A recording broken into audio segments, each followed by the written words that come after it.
I'm pleased to introduce François Moulines, who will be talking about Langevin algorithms for MCMC. Okay, thanks a lot. As I know it's not the easiest part to be the last speaker in the last day of a workshop, especially on a Friday morning at 9. I know that you have been, we have nothing to think on Thursday evening than going to the conference on Friday morning. So I try to be, so what I will cover today is what we have done on Langevin MCMC, so part of it. So I've worked on that topic for about 5 years now.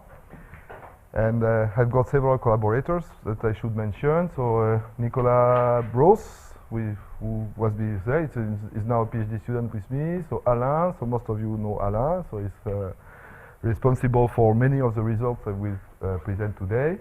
And two other collaborators, one working in Telecom ParisTech, when I was before, and Marcelo Pereira, who is working now at Edinburgh, and who was postdoc with Christophe Andrieux in Bristol.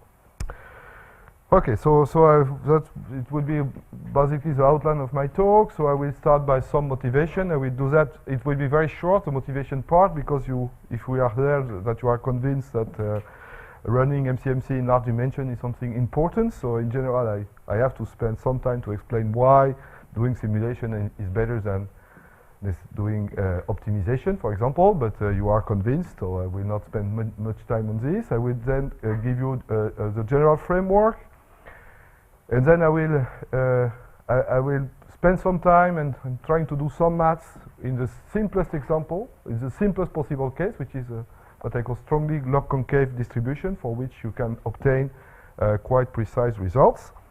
Perhaps I will skip this part depending upon time, so which are what type of generalization we can have. Then I will spend some time on what happened with non-smooth potential, and then I will go to my conclusions. Okay, so of course, if you are there, you are all aware that sampling is something difficult, and sampling distribution in high-dimensional space that attracted quite a lot of attention in the last year, and there are many applications which requires to sample over large-dimensional space. Like, of course, Bayesian inference for high-dimensional models. We had several examples, many examples this week. Bayesian inverse problems, so it's not an inverse problem meeting today, but people working in inverse problem are interested in being able to quantify the type of errors they obtain for inverse problem. And so there are many Bayesian statistics over there. It's not necessarily formulated in the same way than we are doing, but it's basically the same type of problems. There's another field which has not been mentioned, which could be quite important in machine learning, is aggregation of estimators and experts with packed Bayesian flavor in order to do the aggregation. And this also requires to be able to sample over large dimensional space, high dimensional space, and of course Bayesian non-parametrics. I'm not an expert, so I will not speak much about this. But there are many problems in Bayesian non-parametric when it comes to develop real algorithms.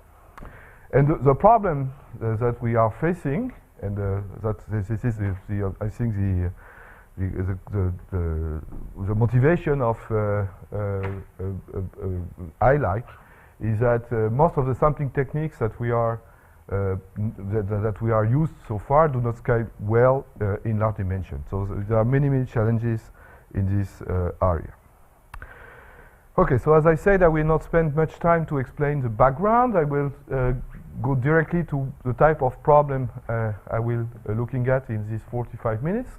So what I am looking at is sampling from a distribution, pi. So in machine learning, on the statistic, it has a lot of structure, but I will not exploit specifically the structure at least in this talk. And so this pi, I will write pi, of course, which is not up to a normalizing constant, as the exponential of minus u of x, where u is known as it's energy what I will assume today is that u is a function which is L-smooth, which means that you can compute gradients, and these gradients are Lipschitz. You can cover, and this is an ongoing work that I'm doing with Soterios Sabanis. You can relax this assumption and assume instead of having a potential which is globally Lipschitz, that we have a potential which is only locally Lipschitz, which is in some cases advantageous. But we are using a slightly different algorithm. Okay, so to do this, what we will do is we'll try to look at. There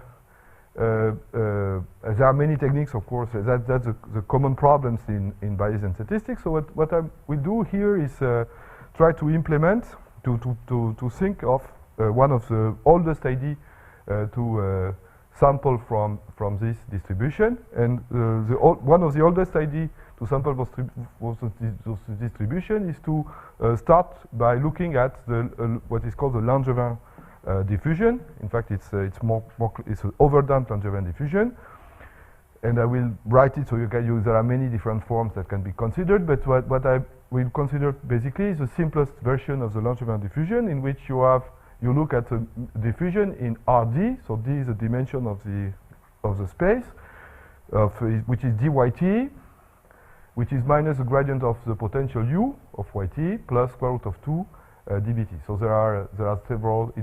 Of course, if you don't have a square root of 2, sometimes it's 1 minus over 2. You can also have, in some cases, it's better to have a matrix there, in which case you should correct also for the drift. Okay.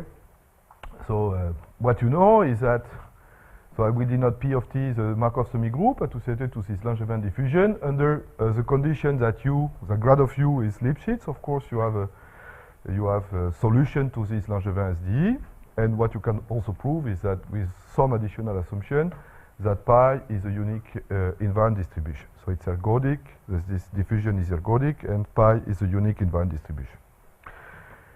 And you have many results which have been you can prove, for example, what is called ergodicity, so which means that if you run the Langevin semi-group sufficiently a certain amount of time, it will converge to pi, whatever the starting point is. So you have this type of result. We will see that under some additional assumption, you may even control quite precisely the rate at which you are targeting pi. You have law of large number, you have central limit theorems. So which means that Langevin diffusion provides a mean to sample any smooth distribution. It should be smooth in the sense that the gradient of U should be U should be differentiable and have a Lipschitz gradient, or at least a locally Lipschitz gradient. Of course, it's highly theoretical because it's not easy to. So we are not using analog computers, so it's not easy to implement this on analog computers. So what you are doing is that you will try to discretize the Langevin diffusion. So this is also another idea. I will provide you some references going further. And of course, if you want to have an algorithm which is simple, you need to look at simple algorithm. And the simplest, the most simple-minded way to sample from this is to use a discretized Langevin diffusion, where you use the Euler discretization of the diffusion. So you are using exactly this scheme. So you are looking at xk plus 1 now, which is xk minus gamma k plus 1 times the gradient of u of xk, plus you add some noise. So zk plus 1 is an ID sequence of d-dimensional random Gaussian times square root of 2 gamma k plus 1. And gamma k is a sequence of step size, and this sequence of step size can be either constant or can decrease to 0 for reasons I will explain later on. Of course, this algorithm has a lot of appeal, in particular for people in machine learning, because it's basically akin to, it is closely related to the gradient descent algorithm. It's a gradient descent algorithm, and of course you can couple that. I will not discuss, we have worked a lot on this, but we not discuss this today. It is you can replace delta u of xk by a stochastic approximation of this, and then doing this, you are able to implement this type of scheme even in the big data context. Okay, because you are for Bayesian inference, delta u has in general a specific structure, and you can construct. Instead of using a gradient descent algorithm, you can use a stochastic gradient descent algorithm, which is very appropriate to sample over in the big data context. But I will not describe that. Okay, so there are of course several questions that can be formulated. So when the step size is constant, so gamma k is equal to gamma, of course you obtain an homogeneous Markov chain, R gamma, and under appropriate condition on the potential and on the step size pi gamma, you can show that this Markov chain is irreducible. That's not a big deal. Is also positive recurrent, so he has a unique invariant distribution, which is denoted pi gamma. And of course, because of the discretization error, pi gamma is not equal to R gamma, to pi. Okay, so you have some discrepancy, which is, you have some amount of bias between quotes. It's a bias in the sense that you are, because of the discretization, if you use a fixed step size, you will not target pi, but you are targeting another distribution, which is of course, because R gamma is no longer reversible, it's difficult to say exactly what is this distribution. But of course, you may expect that pi gamma and pi are not too far. Okay, so the type of question we will answer is this one. What I will start with a given precision epsilon, okay, and I will, the question which I'm interested in is how to compute, how to choose gamma, the step size gamma, and the number of iteration n, in order that we meet this guarantee, okay, starting from some given point. And of course, there is an auxiliary question, so which is how to choose cleverly this starting point. And of course, whether such gamma exists. So can I meet this type of requirement? And the answer to this question, I will answer this question positively, at least in some specific cases. And of course, we will see, this is important, how this scale also with the dimension of a parameter space. Another type of question which are of interest, instead of using constant step size, I can use decreasing step size. So decreasing step size are not very, using inhomogeneous Markov chain is not very popular in general in our community, but it might have some advantage. I will try to explain, to justify. So the type of question I will answer is, can I choose the step size gamma k in such a way that delta x q gamma p, so q gamma p are this composition of kernel. It's a composition of kernel with different step size, so because it becomes an inhomogeneous Markov chain. So might I assume that, might I choose the step size, the sequence of step size gamma in such a way that I converge in total variation to 0? And the answer is yes, we say that at least in some examples. And is there a way to choose optimally the way to decrease the gamma k to 0? And I will also answer positively to this question. And the next question is, should I use if I want to, if the goal is to obtain a guarantee like this, is it better to use a fixed step size or decreasing step size? Of course, there is something which is closely related, but I will not speak about that today, is mala. So of course, there is the way people have corrected the bias introduced by the discretization is typically to add metropolis Hastings step, and this is a work done by Garrett Roberts in 94, I think, 95. The paper is from 96, but it means that it is one of the earliest paper in the MCMC. I tried to check that on MCMC preprint server yesterday and the MC preprint server has disappeared, apparently. So, okay, too bad. I didn't find it. So, but okay, okay, just to wake up ghosts, you know. Okay, so it was, but it means that it has been published in '96. So, so it is a work which is really it's a down of MCMC technology. So the idea is to do accept reject. So there are several problems with, there are pros and cons in using mala. So the pro is of course that you target now the right distribution. So you correct the bias in the target distribution. You are able to prove geometric ergodicity under a strange condition called invariance in Q, which is seems to be plausible, but it's not easy to check. So there are some, if you are interested in, even in simple case, it's not that easy to check. So there is some advances which have been done in this paper by Eberle. But in fact, and I will not discuss that today, but it's not appropriate when you are using, when you use a big data version of it, because then it becomes much more complex to use. So in this context, perhaps you might consider to use the correction, but in the big data context, where you are not using the full gradient but stochastic gradient, then of course you can no longer consider this solution. Okay, so before going further, because it's as I said, when you enter the field of Langevin MCMC, you have to read a ton of papers. So there are many papers. So I think one of the first paper, but I think it's not the first one, is in statistical physics. So it's a technique which is very popular in statistical physics. So at least the first paper I know is from ParisTech. There are several papers in Bayesian statistics by Grenander and Miller, and of course by Garrett and Richard Tweedy. So several papers. Also by Tweedy wrote something with Odert Stramer.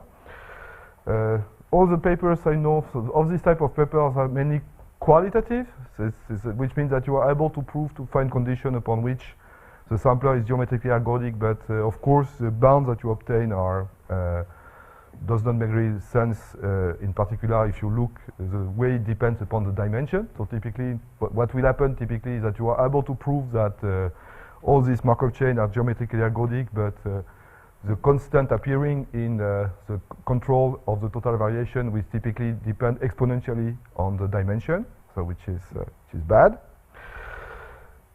For the Euler discretization with decreasing step size, there have been a lot of work, not really in this context, but in a related context, which has been done by Vincent Lemaire and Gilles Pagès, and they are not really with the same type of idea, but they are not in Bayesian technique, but they are more willing at being able to compute, to estimate function of diffusion.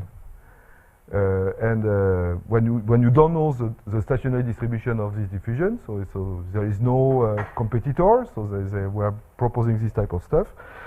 And there have been a lot of work, in fact, in the machine learning community. It's funny that this year in NIPS or CORD there are at least perhaps 10% of the paper which are about this technology, not 10, but 5% of the paper which are about this technology, which is match. Starting with a paper by Max Willing and EYT, and there is a good summary which has been applied this year in PLOS, so it's with a lot of references. So there have been a lot of work in this area. And as I said, when you want to see whether the subject is popular, and I like this one, so it's on Stack Exchange, or you have someone ask whether you should use requires metropolis testing when you use decreasing step size. So it means that people are starting to look at this. So this guy shouldn't have. So there is a long answer explaining why, if you have a decreasing step size, then you no longer use metropolis testing correction. Okay, so that was the framework. And now I will cover the simplest case, just to understand the type of results we have obtained, which is a strongly log-concave distribution. Of course, it's a bit toyish, but it helps to understand the type of results we have obtained, and then I will cover how we can generalize. So as I said, my idea is to obtain bounds which are more or less qualitative, and I am especially interested in trying to control what happens when the dimension of the problem becomes large. To do that, of course, you need to have some conditions on the potential U, otherwise you will obtain qualitative results. And if you look at problems that people have looked in machine learning, there have been tons of work in the last 10 years on convex optimization problems, and basically for the same reason than us. So now if you look at the focus in machine learning now move to neural nets. So non-convex optimization problem becomes fancy, but if you look at what happened during from 2000 to 2015, I would say most of the proposals in machine learning, starting with support vector machines, for example, were based on convex optimization problems and convex penalization. So I think this is fair to understand whether in this context you can do something, what you can do with MCMC when you are in this context. And of course, when you are looking at a convex problem, the strongly convex case is even simpler. Okay, so this is why I look at the strongly convex problem first. So what does it mean, the strongly convex problem? So the strongly convex problem, so you have this, you have delta u of x minus delta u of y is Lx minus y, so it means that the gradient is Lipschitz, so I take it to the square, so it should be L square, or suppress the square there. And you have, because you are strongly convex, what you have is that you have delta u of x minus delta u of y, x minus y is larger than m x minus y square. Okay, so m is a strong convexity constant. So starting from this, what we will do is the following. So this is the outline of the proof. So first we will, if you start with this type of assumption, so you are able to prove convergence, and the easiest, because if you look at this, the hint is that it will be easy to start with Wasserstein distance control. So you will obtain control in the Wasserstein distance of the semi-group P of t with explicit dependence on M and L, and you will see that there is no dependence upon the dimension. The dependence upon the dimension is hidden, in fact, is in M and L, but there is no other dependence upon the dimension. So the second step is to control in Wasserstein distance the distance between the laws of the Langevin diffusion and the law of the discretized version. And the last step of the proof is to relate now Wasserstein distance to total variation if you are interested in total variation results.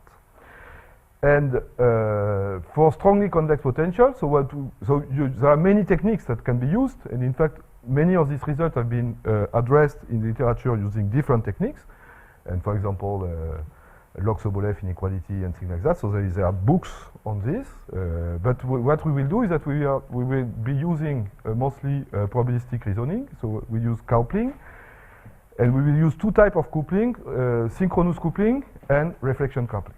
So reflection coupling. Normally you use reflection coupling all the time, but when you are in the strongly convex case, you can use first synchronous coupling, which is the simple-minded coupling, if you wish, and then synchronous coupling just when you want to relate Wasserstein to total variation. So what is Wasserstein distance? Wasserstein distance is defined as follows. So I will use W2 because it's the easiest one to use in this context. So of course so when you want to compute the Wasserstein distance between two probability measures, what you do is that you are looking at the expectation of x minus y square, where x is a random, xy is a pair of random variable, which has some joint distribution, okay, but which is such that the marginal distribution of x, the distribution of x is mu and the distribution of y is nu. So you are optimizing and you are looking at the infimum over all joint distribution which have correct marginals. And in fact, it's when you have this type to bound the Wasserstein distance, it's very easy. It's very easy to bound this Wasserstein distance because what typically you have to do is that you take any coupling. So any coupling will do, and if you are able to compute this distance for any coupling, then you will be able, in that case, to obtain a bound for the Wasserstein distance. Total variation is total variation is related to that, of course, but when you replace in total variation the distance dxy, which is here x minus y to the square, you replace it by the Hamming distance. It's an indicator of x different from y. Okay, the first result, I will show it because it's so simple, is to control the Wasserstein distance. So you start from two initial points, and you run, so you start from x and y, and you run the semi-group of the diffusion pt. Okay, and what you obtain is that that the Wasserstein distance decreases at its exponential minus mt x minus y. So it's completely explicit, and the contraction does not depend on the dimension, but only on the strong convexity constant. Okay, just to see how it works, you simply you run this diffusion. So it's a synchronous coupling. So it means that you run the two diffusion with the same noise. So it's the same Brownian motion here, you simply start the diffusion from two different points, x and y. But it's not difficult to see that when you just subtract these two diffusion, you just kill the Brownian term, and you end up with something which looks like an ODE. It's not exactly an ODE formally, but and if you take that to the square, you use the product rule for semi-martingales, and if you have the product rule for semi-martingales, you reintegrate. Okay, you obtain this. Okay, and since you are strongly convex, but you have you can lower bound this quantity by m times the square. Okay, so you end up with this type of expression, and you open your undergrad book in ODE, and you will use, there is one inequality which is all the time, it's Gram 1 inequality, and from Gram 1 inequality you obtain this pathwise control. And it's funny, it's not funny, it's logical, because you use exactly, because this is why it's so simple in strongly convex case, because the strongly convex constant makes two trajectory, whatever the Brownian motion is, go together, in fact. Not stick together, but go together. And thus you obtain in such a way an explicit control. So a second thing which is very interesting, I will not have time to go through the proof, but it's the proof is about, it's a three-line proof also, is you can really see what happens in terms of the trajectory. So if you start, if L smooth and M strongly convex, and if x star is the minimum of the potential U of x, so that you can obtain by minimization, what you may prove is that you more or less your trajectory wander in the neighborhood of x star. Okay, and it's completely explicit. The way it wanders in the neighborhood of x star is completely explicit. Okay, and then it depends upon you have a Brownian, you have the dimension d, which is the dimension of the state space here, divided by m, which is a strong convexity constant. This quantity vanish, so you obtain something which is nice, which means that when you are in the stationary regime, you are in the neighborhood of x star, and you have an explicit expression for the moment of x in this neighborhood. So the proof is easy. I will not go through the proof, but it's easy. But using this and using this type of result, using the same type of ideas, of course, you can also obtain convergence, the same type of convergence result for the discretized Langevin diffusion. So you use basically the same type of ideas. And you obtain also completely explicit Wasserstein distance for the discretization. Okay. Okay. So now the second step, in fact, is to try to relate, as I said, is to try to relate the discretization to the diffusion itself. So to relate the discretization to the diffusion, in fact, what we will do is that we will couple the diffusion with the discretization, and we do a direct coupling. So what you do exactly is that you have that's the diffusion on the time interval gamma n. So gamma n is because you have the step size gamma k. So big gamma n are the sum of the step size gamma k. So that's the diffusion, and that's the discretization, which is interpolated. That's the classical way to interpolate the diffusion, the discretization, with the Brownian BT. So it's also a synchronous coupling, because you use the same, you couple the discretization and the diffusion on the same Brownian path. You have plenty of good calculations which are done in this the Bible of numerical solution of PDE, which is Claudon and Platen. So you don't use much of the tricks, but use the classical tricks. And what you will do is that you will control, in fact, the way the discretization converges to the way the discretization converges to the stationary distribution by controlling this quantity. And you obtain, so you obtain results, and just to, you don't have to remember the details, but the results are completely explicit, so you are able to bound the Wasserstein distance in terms of x minus x star, so which means that the minimum of the potential plays a key role. So of course, the good starting point, you can kill this point simply by starting your diffusion at x star. So you first find the minimum and you find for the minimum. So there's an explicit dependence on the dimension, which is d here over m. You have an explicit dependence upon the constant, which depends upon this kappa, which is the conditioning number of your potential, which is the manorization term m multiplied by L divided by m plus L. So it gives you, in fact, if you are looking at this, is a more or less condition number of these of U. And you have completely explicit expressions. I just so this CML gamma I did not write it here, but it's also completely explicit.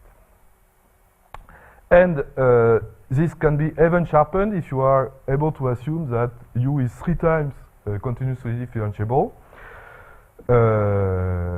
In which case you increase here, instead of having D, you gain a factor of gamma here, so the results are better, and you here instead of D you have square root of T. And the good thing of assuming that why we did that, in fact, to assume that U is 3 times continuously differentiable, is that you there is a special case where you can do all calculation is when you assume that U is Gaussian. And and when you do all the calculation in the Gaussian case, if you use these results, they are not correct, so they are suboptimal.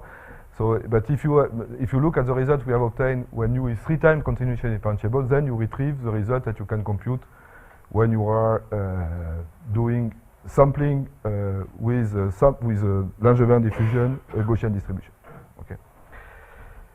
Okay, this is and what type of so I will not comment all the results. So the good result we obtain under this condition, not with this theorem, but under assuming that U is 3 times continuously differentiable.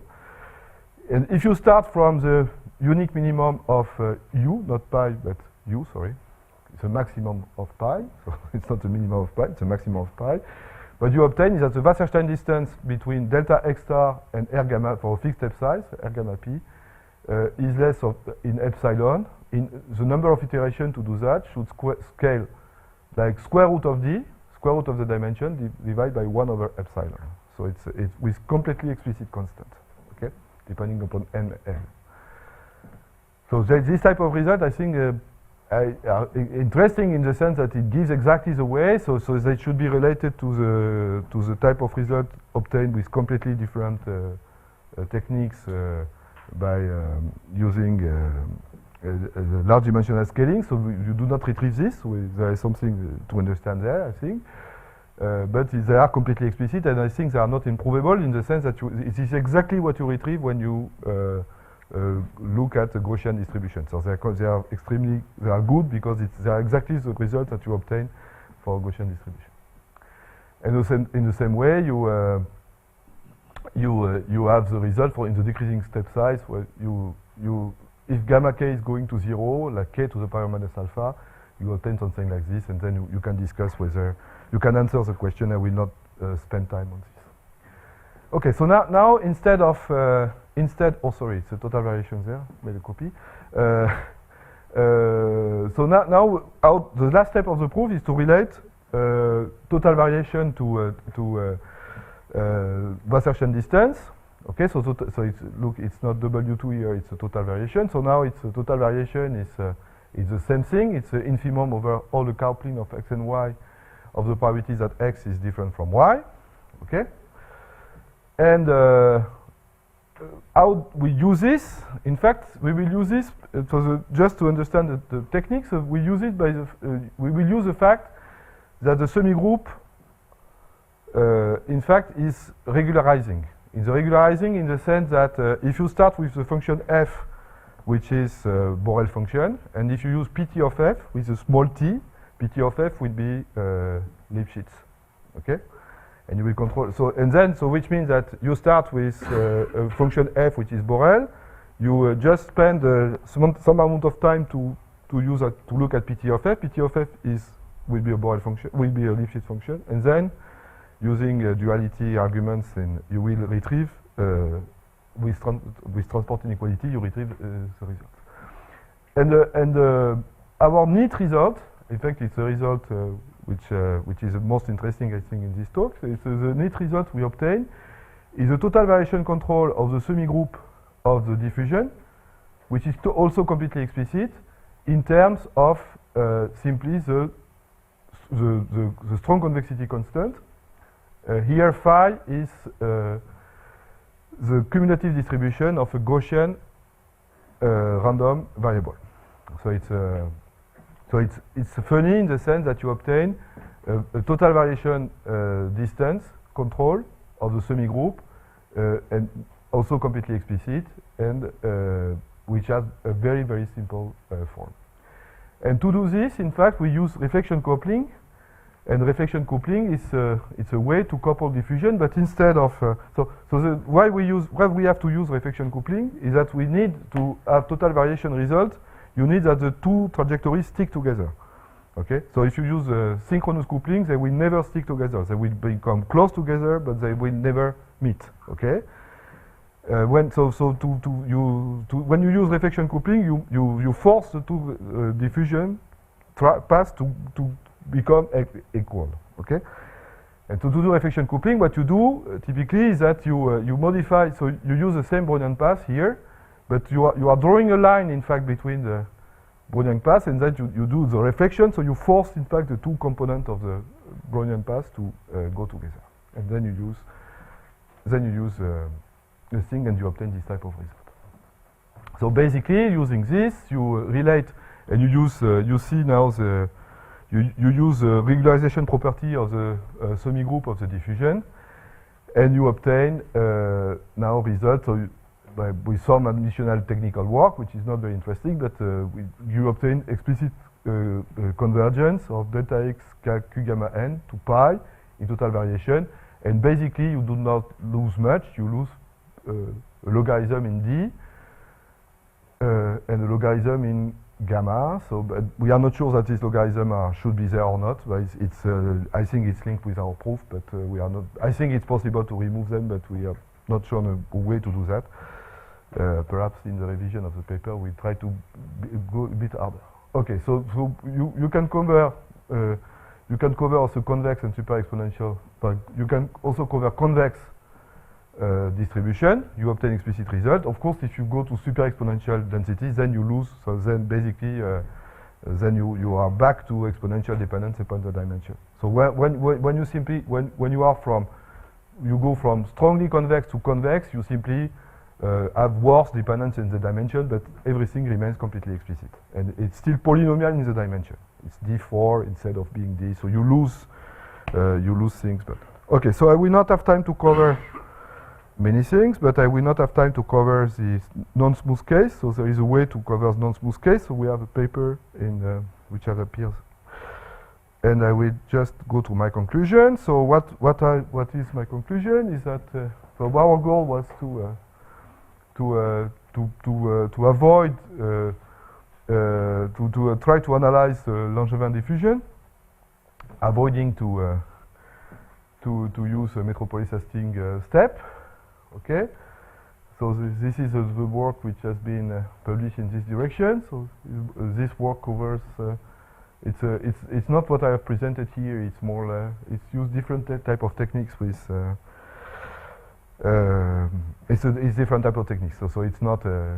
It's techniques which are which mix, in fact, earlier results which have been obtained by functional analysis techniques with a method proposed by Dalalian to do this result. So I think the result I present today are in some sense better and more appealing than the results which have appeared. So we have papers which are more in the machine learning literature with many examples and stochastic gradient version of it, and Alain go to call to present them. We have also some recent preprint if you are interested in archive. And just to conclude, so I was very pleased to be there, of course, and I would like to thank all the organizers. For me, it's I am in advisory board of. It's the coolest place to be. Being in the advisory board of I like, because I've got a free exciting workshop every year in wonderful places, formal or casual complimentary dinner depending upon year, and and there are no report to write, so it's at least for me. I would just get the opportunity to thank all the people who make ILAC and this workshop possible, in particular Garrett, which is both apparently Christophe, Paul, Davis, and Chris. Thanks a lot.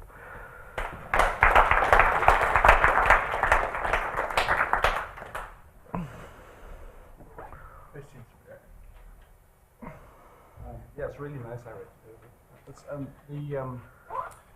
when you do coupling, when you do Markov coupling of any two SDEs in that way, you lose a huge amount when you're looking at small time intervals, right? Yeah. So I've got a recent paper with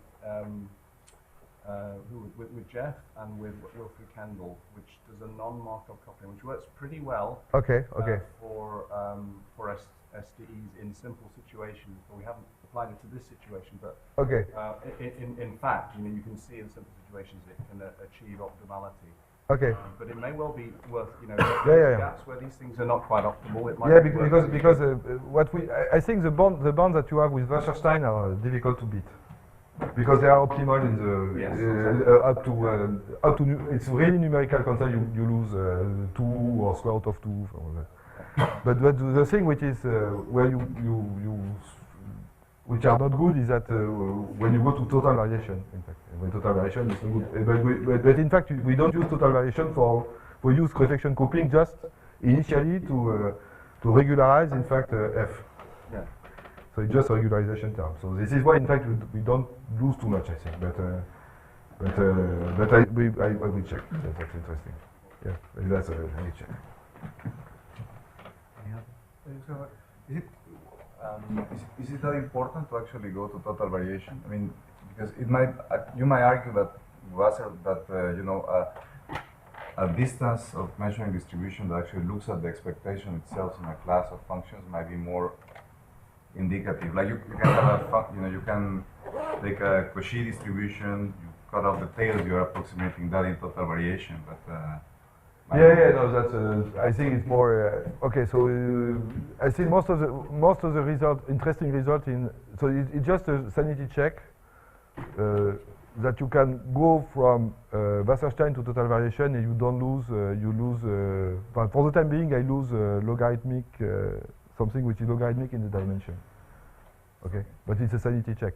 Then I think it's endless to argue whether you should be a total variation guy or a Wasserstein guy. Okay, so total variation, I think it's in MCMC community, and I think it's a fault of Garrett, which was the first to introduce this.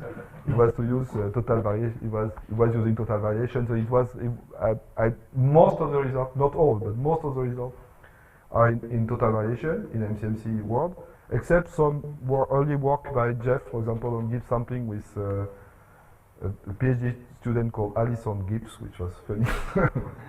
And because for Gibbs sampling, Wasserstein distance are sometimes more easier to work than total variation. But here you don't lose much, in fact. By the way. Okay, time to leave.